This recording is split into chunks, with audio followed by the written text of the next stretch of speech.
అయితే ఆయనకి మొదటి టెస్ట్ ఎప్పుడొచ్చింది? తన యొక్క ఆలోచనకి, తను అనుకున్న సత్యానికి అతనికి మొదటి టెస్ట్ చౌరీ చౌరా ఇన్సిడెంట్‌లో వచ్చింది. అంటే 1924లో 22లో సివిల్ డిజోబీడియన్స్ స్టార్ట్ చేస్తే 24లో చౌరీ చౌరా సంఘటనలో ఒక పోలీస్ స్టేషన్ మీద భారతీయులు దాడి చేసి అక్కడ ఉన్నటువంటి ఇంగ్లీష్ పోలీస్ పోలీసుని కూడా చంపేస్తారు.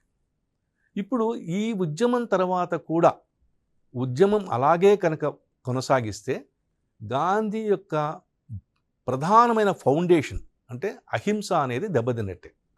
కాబట్టి గాంధీ ఏంటంటే ఇది ఒక హిమాలయన్ బ్లండర్. నేను నా దేశపు ప్రజలు శాంతియుత పోరాటాలకు ఇంకా సన్నిద్ధం కాకుండానే వాళ్ళని నేను అనవసరంగా సమరంలోకి లాగాను.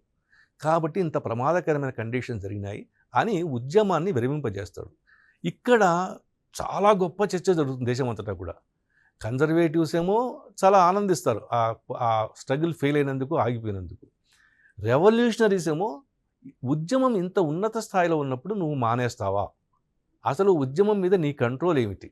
నువ్వు ఎలా ఒక నిరంకుశ ప్రభువుగా దాని మీద నీ ఆలోచనలు రుద్దుతావు? ఇది ఒక గొప్ప చర్చ. ఈనాటికి కూడా భారతదేశంలో ఈ చౌరీ చౌరా సంఘటనలో గాంధీ తన యొక్క ఉద్యమాన్ని ఆపేయడం అనేది ప్రధానమైన చర్చ.